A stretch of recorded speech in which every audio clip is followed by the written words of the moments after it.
sobre algumas coisas, refletindo sobre algumas coisas importantes.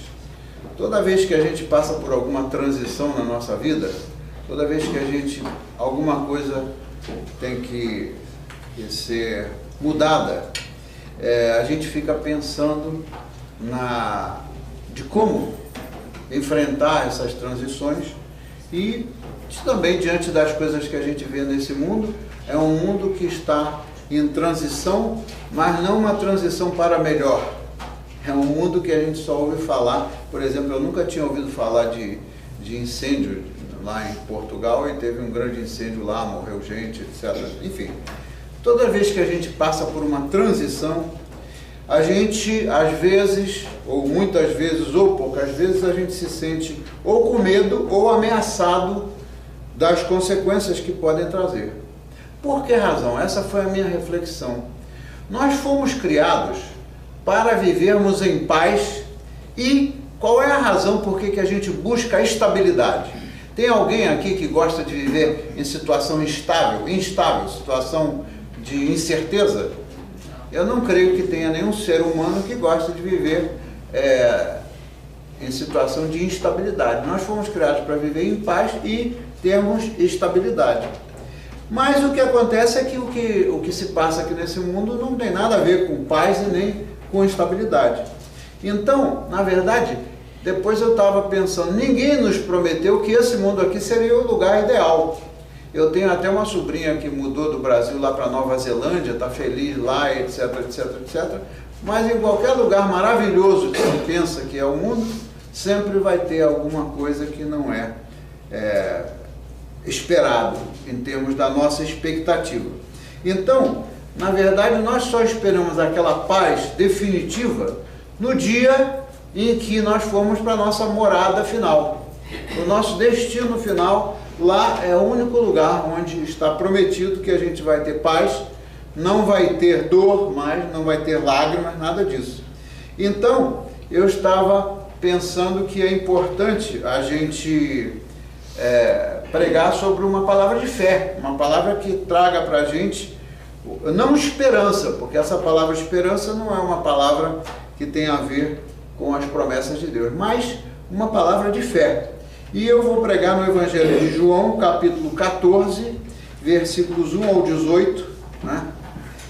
Vocês podem deixar a Bíblia aberta, porque nós vamos acompanhar ao longo da mensagem, nós vamos ter uma interação. Eu quero ter uma interação com vocês na medida em que a gente vai explorando esse Evangelho de João 14, versículos 1 ao 18, né?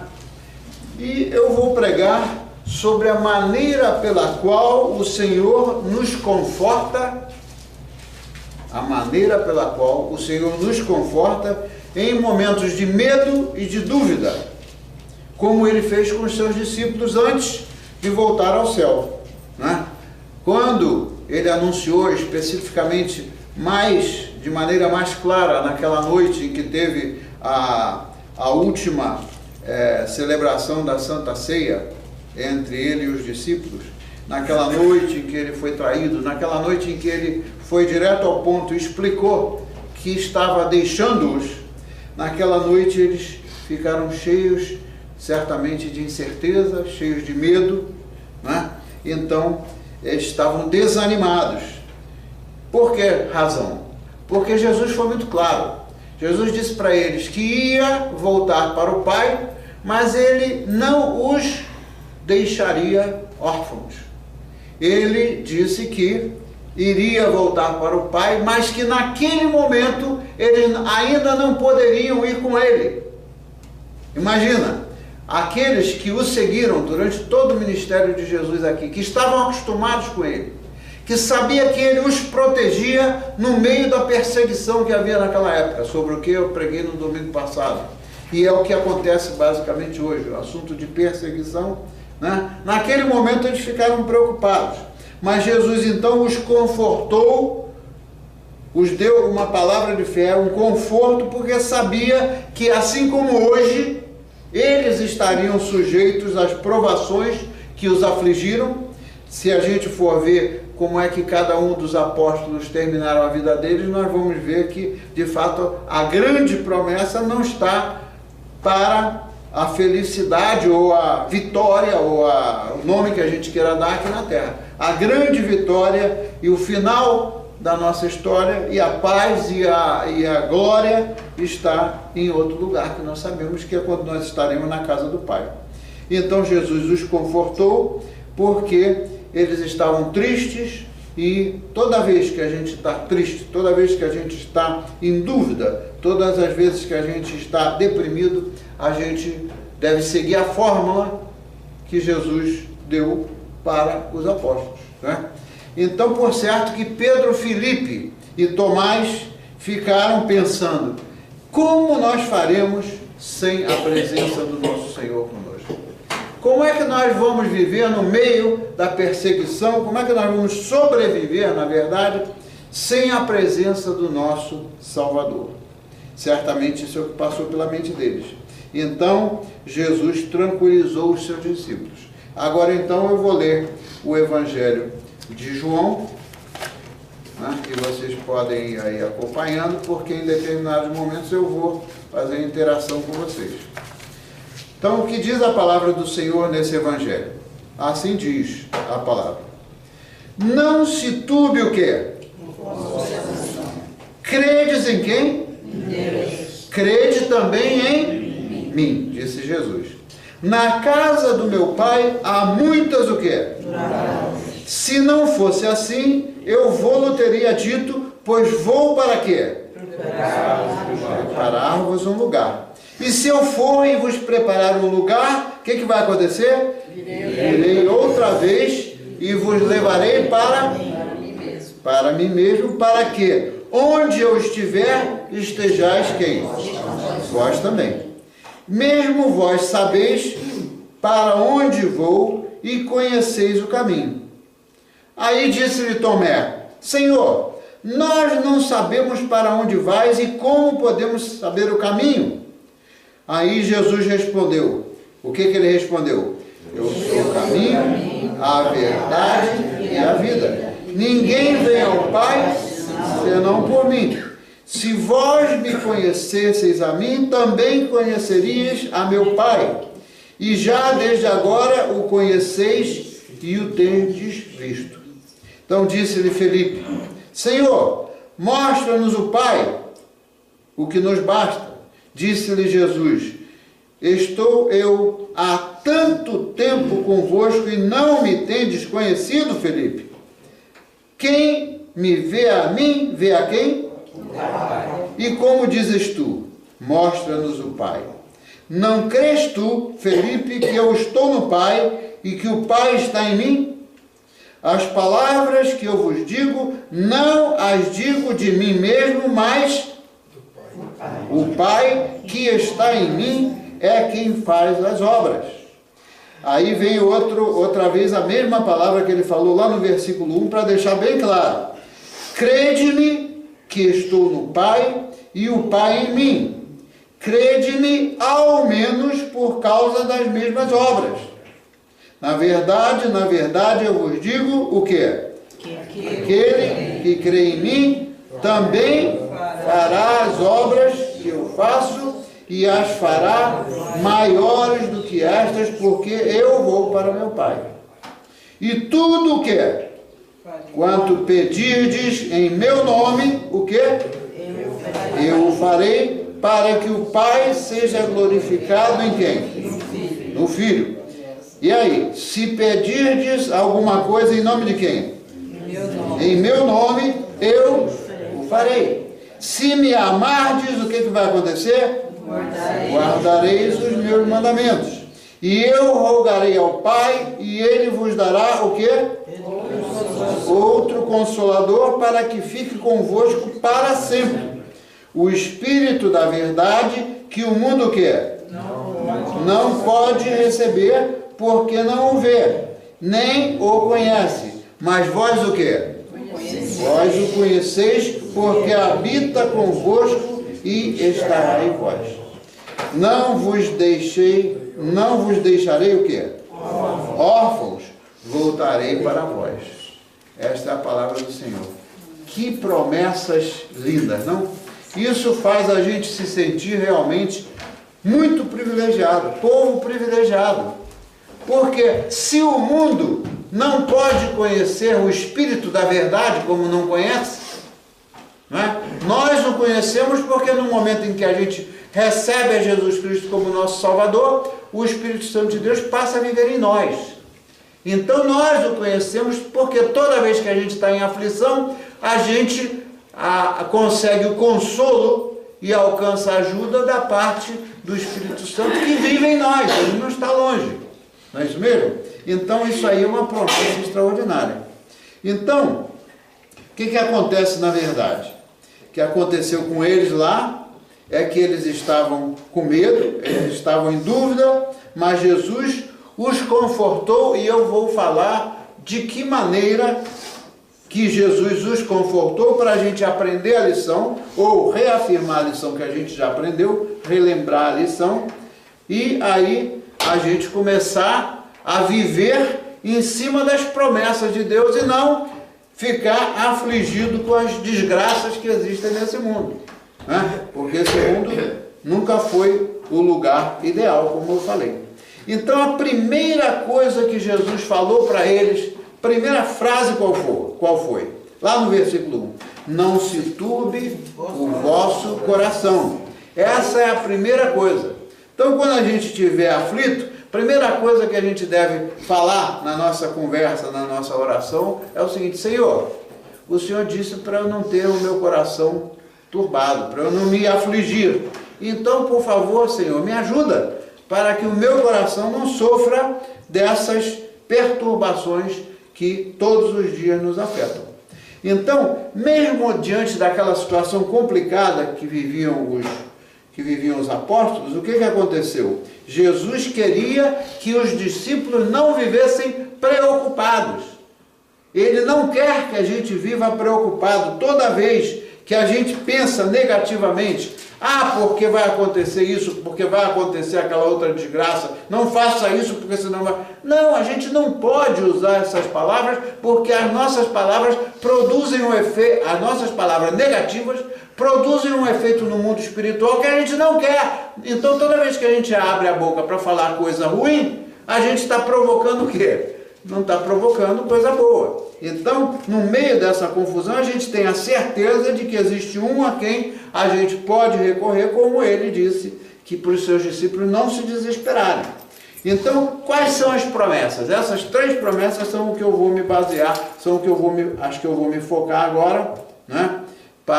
Que são também para nós, não foram somente para os discípulos. Primeira promessa é a certeza de uma morada onde? Em Fall River, nos Açores, a morada definitiva aqui em Cape Cod, a morada definitiva lá em Somerset. Aonde? A morada definitiva, a certeza da morada definitiva. Isso foi uma grande lição essa semana, para mim, porque a gente vai mudar essa semana. Todo mundo sabe que essa semana a gente está mudando para cá. Mas a gente não pode botar uma grande ou uma total expectativa de que aqui vai ser o lugar maravilhoso ou que ali vai ser o lugar maravilhoso, porque não é. Nenhuma parte, em nenhum lugar desse mundo a gente pode... Essa, às vezes, é a expectativa de muitas pessoas. Eu não estou feliz aqui, eu vou voltar para o Brasil. Ou eu vou voltar para Portugal, eu vou voltar para onde quer que seja. Não é o problema do lugar, porque qualquer lugar nesse mundo a gente vai passar por problema. Se não passar por um problemão... Agora, por exemplo, essa semana eu fiquei pensando, meu Deus do céu, lá em Londres tem uma porção de prédios que são revestidos, algumas partes do revestimento do prédio, é tudo em plástico, material inflamável. O que aconteceu lá? Um condomínio enorme, enorme. Ele incendiou de um momento para o outro, teve gente que morreu, teve gente que jogou a criança pela janela na hora do desespero. Imagina! É uma coisa triste. Cada dia você toma conhecimento de que uma desgraça está acontecendo. É uma coisa terrível. Então a gente precisa estar consciente que a nossa morada definitiva lá é o lugar onde a gente vai ficar tranquilo e vai ter estabilidade. Muito bem. A segunda promessa É porque, principalmente quando eu fui ver esse lugar, que eu estava procurando um lugar aqui para morar, estava procurando aqui, ali, acolá, a gente, enfim, fazer a história mais curta. Então, quando a gente achou esse prédio lá, a primeira vez eu achei pelo GPS, mas a segunda vez eu tive que ir pelo GPS, a terceira vez, eu não estava certo do caminho. Eu não sabia direito como chegar lá. Tem uma que leva 8 milhas, tem outra rota que leva 5 milhas. Enfim, o caminho para a gente chegar no lugar. O caminho é a promessa. Nós vamos explorar o que Jesus falou aqui nos versículos desse... Qual é o caminho, né? Então, a terceira promessa é que Ele nunca nos deixa órfãos, nunca nos deixa abandonados. Essa é a promessa dele. Enquanto ele não voltar para nos resgatar, o Espírito Santo está aqui, o Espírito Santo vive em nós, para os que buscam do Senhor. Por que razão? Porque ele é o que nos dá a garantia, ele sela. Ele nos sela como separados para o Senhor, de maneira que a gente não se sinta abandonado. Toda hora que você se sentir assim triste porque você está isolado, ou está, principalmente quando a gente sai de um lugar para o outro, etc., a gente fica assim meio indeciso, inseguro, etc. Toda vez que acontecer um negócio desse, Senhor, o Senhor prometeu o Espírito Santo para me confortar, para não me deixar viver, não me deixar sentir sozinho. Eu quero crer que a sensação de uma pessoa que é órfã, né, deve ser uma sensação horrível. A sensação de uma pessoa que o pai ou a mãe, ou os dois abandonaram essa criança ou essa pessoa, deve ser uma coisa horrível, a sensação de um órfão. Você vê isso quando você vai adotar uma criança lá no Brasil ou aqui em qualquer país. As crianças estão lá naquele lugar esperando por alguém que os adote, porque ali elas não estão felizes. Ali elas não estão se sentindo, elas podem ter o melhor carinho, o melhor tratamento, mas o que elas precisam é, primeiro, de um pai. Não um pai qualquer, mas um pai que muitas vezes a criança não sabe que o Pai Celestial é aquele que não nos deixa abandonados, e de uma mãe também.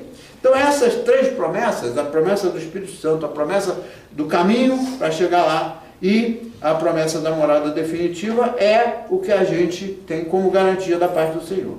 Agora a pergunta é a seguinte: como que a gente consegue esta promessa? É um negócio para a gente se perguntar todo dia. Como é que a gente vive para conseguir essa promessa? A gente, como povo de Deus, a gente sabe que não é pelas obras que nós conquistamos o favor de Deus. Eu posso passar 24 horas por dia, durante todo o dia da minha vida, fazendo caridade. Mas não é pelo que a gente faz que a gente ganha o favor de Deus. A gente ganha o favor de Deus pelo que Jesus fez por nós. E tem um equívoco muito grande quando alguns pregadores pregam nessa passagem aqui, porque Jesus Cristo, o foco dessa mensagem não é a vida do Senhor. O foco dessa mensagem é algo muito diferente. Tudo que tinha que ser feito para a gente alcançar o favor dele, ele já fez. Agora, uma coisa só é preciso. Está lá naquele versículo primeiro que eu repito para circular no sangue. É o quê? Crede em quem? Crede em Deus e crede também em mim. Então, o assunto, o que é preciso de fazer? Por isso é que essa é uma mensagem de fé. Porque o assunto é crer. Se a gente não crer, a gente fica absolutamente desnorteado.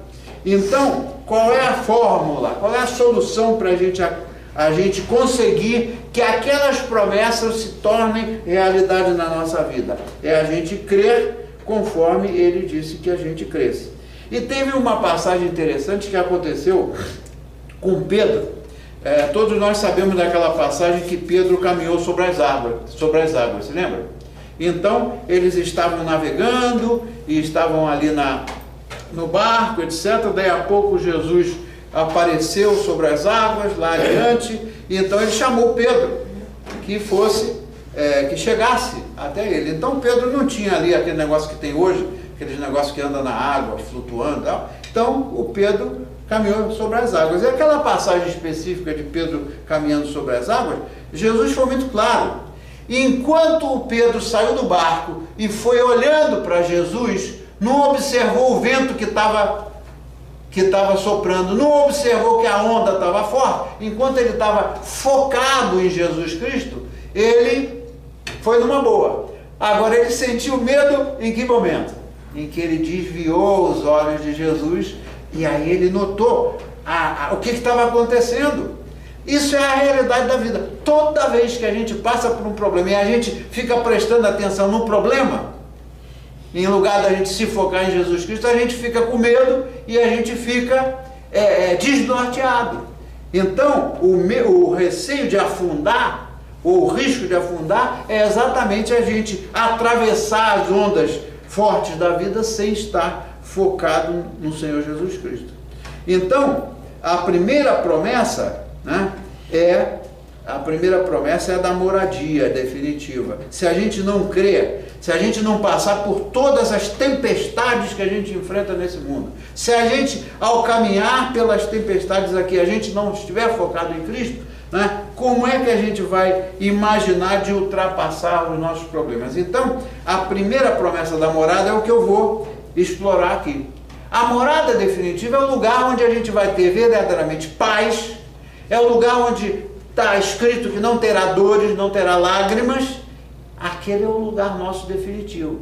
Então, um desses dias aí, como sequência dessa série de mensagens, eu vou pregar sobre o assunto lá do Apocalipse, onde fala de como é que vai ser a nova Jerusalém. Não vai ter noite, não vai ter dia, a gente vai passar o tempo, a gente não vai ter que sair correndo para trabalhar, para ganhar dinheiro, porque a gente vai passar o tempo todo cantando, glorificando, adorando o Senhor. Então não vai ter essas coisas que contingenciam a nossa vida aqui. Agora, o mais legal de tudo isso é o seguinte, é que a gente não vai morar lá como um hóspede. Veja bem, você está muito cansado, vai tirar férias, vai lá não sei aonde, num paraíso qualquer desses aí, entre aspas, aí chega lá, você se hospeda num bom hotel. Na casa do Pai, nós não vamos ser hóspedes, nós vamos hospedar, nós vamos morar lá como filhos e filhas dele. Há uma diferença muito grande em você estar em algum lugar como hóspede e você estar morando naquele lugar, definitivamente, com o status de filho ou filha de Deus. O privilégio é totalmente outro. Então veja, às vezes a gente se foca também, eu estou estendendo um pouquinho mais a mensagem hoje para ir bastante fundo nisso, mas veja só, às vezes a gente fica perturbado com essas coisas do mundo aí, eu moro aqui nos Estados Unidos, mas eu não tenho documentos, eu não sou cidadão daqui. Na verdade, a gente não é cidadão daqui, nem cidadão do Brasil, nem cidadão dos Açores, nem cidadão de lugar nenhum. Se a gente crê no Senhor, a gente é cidadão do céu. Então, a gente, às vezes, põe é óbvio que a gente tem que respeitar a lei do homem, mas todas as vezes que a lei do homem extrapola, todas as vezes que a lei do homem põe pressão e oprime o ser humano, isso não tem nada a ver com Deus. A lei é supostamente para ser justa, mas muitas vezes a lei, ela implementa ou ela põe pressão ou opressão em cima das pessoas porque a lei é injusta. Como, por exemplo, essas ameaças de deportação. Será que isso vem de Deus? Eu não creio, porque nós não somos cidadãos nem da... Essa história de dividir as fronteiras, nós temos na América do Norte as fronteiras. Eu não posso passar para o Canadá, eu não posso passar para o México, o outro não pode passar para cá, não sei o quê, porque tem fronteira. Quando Deus fez o mundo, tinha lá alguma fronteira, tinha algum guarda para te pedir um passaporte para ir de um lugar para o outro. Então é uma coisa ridícula. Eu tenho uma certa aversão a essas coisas, porque eu não suporto as leis que são injustas. Toda lei que é injusta e oprime as pessoas não tem nada a ver com Deus. Então Deus, acima da lei do homem, o Senhor está lá e o Espírito Santo está em nós para nos proteger e para nos guardar e para nos mostrar que nós não somos cidadãos daqui. Então a nossa morada definitiva é realmente o lugar que a gente deve esperar. Agora, uma coisa essencial em toda essa parte desse evangelho é o seguinte, é que Jesus disse para eles que ia preparar um lugar. Olha só, aí eu fiquei pensando nisso, preparar um lugar. Por que preparar um lugar? Se a gente tem a promessa da vida eterna, por que preparar um lugar? Sabe por quê? Porque existia uma barreira muito grande, uma barreira que ainda existe, que é intransponível, que é a barreira do pecado. É a barreira do pecado. O ser humano é contaminado, a natureza humana, nós sabemos que a nossa natureza é contaminada pelo pecado. Então, uma natureza contaminada pelo pecado, poderia entrar um cidadão, um homem, um ser humano, contaminado pelo pecado, poderia entrar na morada celestial? Eu não vejo hipótese, porque o Senhor é santo e Ele quer que nós sejamos santos, no sentido não de sermos santos já purificados, porque nós estamos no processo de santificação, mas que nós sejamos separados. O nosso privilégio é esse, é que nós somos pessoas separadas para o trabalho do Espírito Santo na nossa vida, para que no dia do Senhor, no dia que nós formos estar na presença do Senhor, nós estaremos já santificados. Mas hoje, qualquer um que pense que nós estamos prontos para entrar na casa do Senhor, se a gente estiver na condição pecaminosa, essa barreira não abre a porta do céu para nós. Então, quando Jesus disse que ia preparar uma casa para eles, essa é uma reflexão profunda. Passe isso para os amigos de vocês, passe esse vídeo e essa conversa para os amigos ou até os inimigos de vocês. Que o assunto é o seguinte: Jesus estava dizendo para eles tudo o que ia acontecer. O que ele estava anunciando para eles? Que ele ia ter que morrer, que ia ser crucificado, mas que ia o quê? Ia ressuscitar no terceiro dia. A preparação nossa para a gente entrar na casa do Pai já foi feita, não na hora que o Senhor entrou lá de volta, mas na hora que Ele pagou pelos nossos pecados. Muito obrigado. Mas na hora que Ele pagou pelos nossos pecados. Ele fez aquele sacrifício e Ele veio não para fazer um turismo. Aqui não era um lugar legal para Ele fazer turismo, né? Então o que acontece? Ele veio para preparar a abertura da porta para nós, quando Ele carregou sobre os ombros dele todo o nosso pecado. Se nós cremos nele, se nós não cremos, tá ruim. Agora, se nós cremos nele, Ele já fez aquela preparação no momento em que Ele foi crucificado, pagou pelos nossos pecados e ressuscitou para que nós tivéssemos o caminho aberto para entrar onde? Na nossa morada definitiva. Essa é a chave de todas as promessas nesse capítulo 14. Se vocês continuarem, na verdade eu vou continuar pregando sobre o resto do capítulo 14 no próximo domingo, mas isso é essencial para a gente entender. Não é preciso de se fazer nada, é só crer que o que Ele fez por nós foi abrir a porta para a gente poder ter entrada na casa celestial. Essa é a urgência e a emergência da gente prestar atenção para a gente saber que a gente tem que estar preparado. E a nossa preparação é o quê? É a gente crer de coração que o que Ele fez foi abrir aquela porta para que a gente tenha a morada definitiva. Então, isso aí é o X, é o cerne, é o coração dessa passagem. Então, aí quando eles perguntaram, escuta, mas Senhor, eu não sei qual é o caminho, como é que a gente vai saber como é que a gente vai chegar? Você vê a mentalidade do homem, como é que é? Nós temos a mentalidade limitada, nós somos frágeis, nós somos limitados por causa, sabemos que somos seres frágeis e de limitação. Então, eles tinham andado com Jesus Cristo por aquele tempo todo, tinham visto o que Jesus Cristo fez, tinham ouvido o que Jesus Cristo pregou, tinham ouvido as últimas promessas, e aí diz, Senhor, qual é o caminho? Como que se ele precisasse de ter um endereço? Imagina, como eu mudar para cá, para Faureiro, eu precisava do endereço. Para ir para lá, nós não precisamos de pegar o endereço ou ter um GPS para ver qual é o caminho. Por quê? Jesus Cristo disse o quê? O que está escrito aí? Eu sou o caminho, a verdade e a vida. Fora dele, nós não temos chance nem de conhecer o Pai, nem de entrar na casa do Pai, nem de coisa nenhuma, porque é em Ele que está a vida e é Ele o caminho. Ele é a porta. Ele é a porta, Ele é a entrada. Ele é o caminho estreito. Se lembra daquela outra passagem que fala que o caminho é estreito? Toda vez que a gente quiser caminhar por um caminho bem largo, onde não tem supostamente nenhuma dificuldade, pode ter certeza que o caminho largo ele vai dar onde? Vai dar na destruição.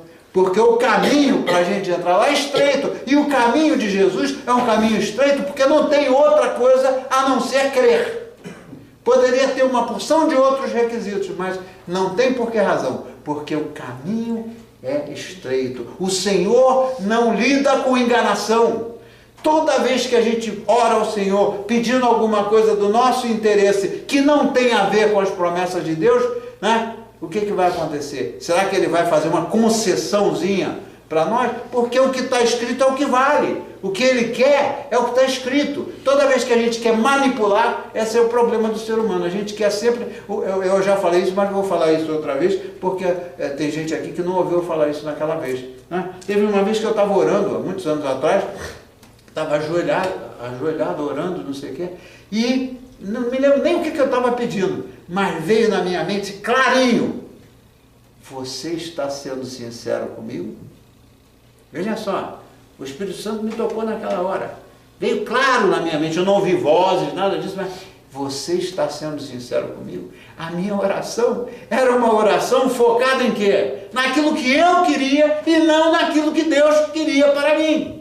Uau! Quando eu ouvi, não, porque eu não ouvi nada, mas quando aquilo veio na minha mente, meu Deus do céu, eu comecei a chorar de arrependimento. Porque só quando o Senhor chacoalha a gente, quando Ele acorda a gente, é que a gente se dá conta de que às vezes a gente quer usar da mesma lógica do mundo, de fazer barganha com o Senhor. Ah, Senhor, se o Senhor me der isso, eu faço aquilo. Imagina, que coisa triste a nossa mentalidade humana, né? Mas então, isso é o que é o mais importante. Mas, daí então, eu quero chegar à terceira promessa. Qual é a terceira promessa? É a promessa do Espírito Santo, porque Jesus não queria que eles permanecessem não só desencorajados, ou que eles estivessem com medo, mas aí vem a terceira promessa. Jesus prometeu a eles que enviaria o Espírito Santo. E enviou o Espírito Santo no dia de Pentecostes, mas especificamente aqueles apóstolos que estavam sempre reunidos com ele. Né? Depois, antes do dia de Pentecostes e depois da ressurreição, às vezes que Jesus apareceu para eles, Jesus os saudou: a paz esteja convosco. Jesus, se lembra que a porta estava trancada, Jesus entrou para falar com eles estavam lá com medo, dizendo: a paz esteja... E soprou sobre ele, está escrito, soprou sobre ele o quê? O Espírito Santo.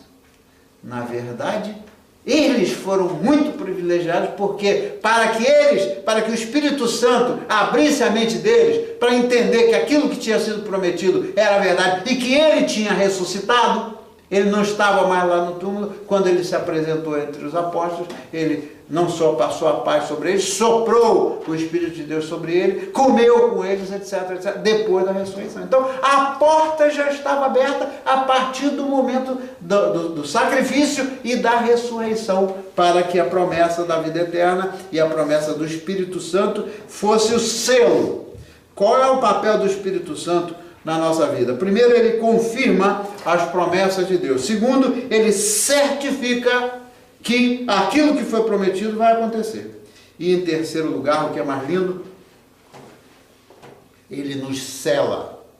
Ele nos cela. Se nós verdadeiramente aceitamos a Jesus, se não foi só de boca, se verdadeiramente nós aceitamos, se verdadeiramente nós nos arrependemos e cremos no Senhor como nosso Senhor e Salvador, o que acontece? Tem um selo. Ninguém vai tirar esse selo de nós. Toda a teologia que for pregada sobre a perda da salvação é antibíblica, porque a verdadeira salvação, quando a gente de fato se entregou ao Senhor, quando a gente tem o Espírito Santo vivendo em nós, nós somos selados, e como selados, não tem Satanás, não tem ninguém que vai fazer a gente perder a salvação, porque o Senhor nos selou. Imagina que privilégio que nós temos, né?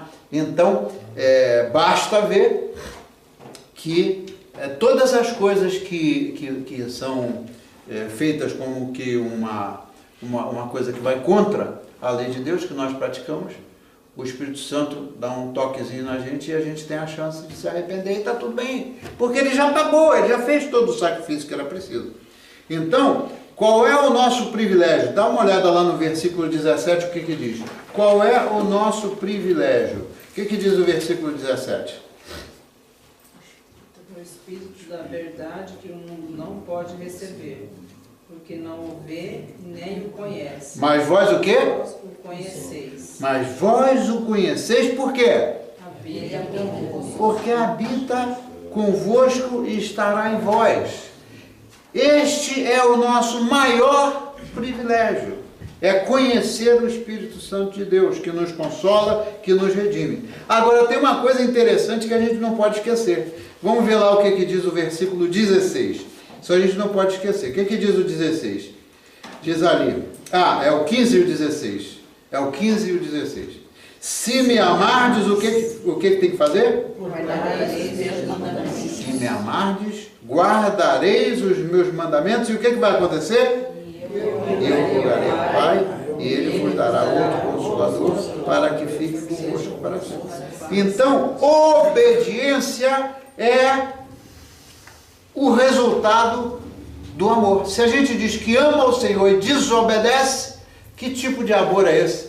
Que a gente diz que ama e que desobedece. Então, amor, fé, obediência e vitória, tudo faz parte do mesmo pacote da graça de Deus. Não tem nada fora desse pacote aí. Então, aí a grande pergunta que resta para nós é a seguinte: de fato nós amamos ao Senhor? De fato nós valorizamos o que Ele fez para nós, de abrir para nós a morada, o caminho da morada definitiva, etc, etc? Se isso é o que nós de fato buscamos praticar, né? Porque estamos no nosso processo de santificação com a ajuda do Espírito Santo, e então culmina tudo isso com aquela promessa do versículo 18: não vos deixarei órfãos e voltarei para vós. Então tudo que a gente deve esperar na fé e agradecer e ter a expectativa de que vai acontecer é o quê? É a volta do Senhor. Mas o caminho já está aberto. O caminho já está aberto por tudo que Ele fez por nós. Amém? Então, se nós cremos nisso, vamos orar e agradecer ao Senhor. Senhor, nós te agradecemos pelas promessas firmes, pelas suas promessas que jamais vão nos deixar sermos enganados. Senhor, este é o mundo da mentira e o mundo da enganação, mas nós não queremos ser enganados, não queremos passar pelas frustrações. Todas as vezes, Senhor, que nós estivermos em dúvida, ou ansiosos, ou nos sentindo intranquilos, tudo que nós precisamos é a estabilidade que o Senhor nos prometeu. E ainda há esperança, na verdade não esperança, mas fé. Porque a nossa fé é aquela que nos leva a saber que quando nós estamos passando por problema, o Senhor está conosco. O Senhor não nos deixou órfãos e o Senhor nos consola, o Senhor nos levanta, e de um momento para o outro, Senhor, sem saber de onde, mas na verdade a gente sabe que vem de Ti, aquela paz. Ainda que no meio da tempestade, aquela paz invade o nosso coração e a gente fica alegre, ainda que tudo em redor não esteja bem. Senhor, a gente sabe que essa paz é uma paz transitória, porque a paz definitiva vai ser lá, mas nós ansiamos, Senhor, nós desejamos o dia em que o Senhor vai nos voltar, ou o dia que nós vamos nos apresentar a Ti, quando o Senhor nos levar daqui, porque essa é a paz, essa é a alegria que a gente tem, essa é a certeza que a gente tem de que o Senhor não nos abandonou, não nos abandonará, e que lá a gente vai viver todas essas promessas em caráter definitivo e pleno. Nós te agradecemos, Senhor, pela sua palavra de fé, pela palavra que nos encoraja. Senhor, não deixe que a gente fique desanimado em circunstância nenhuma, mas enche-nos da sua fé, que é um dom espiritual. Nós te agradecemos com muita alegria no nosso coração, porque a sua palavra é que nos levanta dia a dia. Se nós oramos Em nome de Jesus, e o povo de Deus pode dizer? Amém. Amém. De fato, essa é a única esperança. Muito bem. Agora então, vamos nos preparar para a gente entregar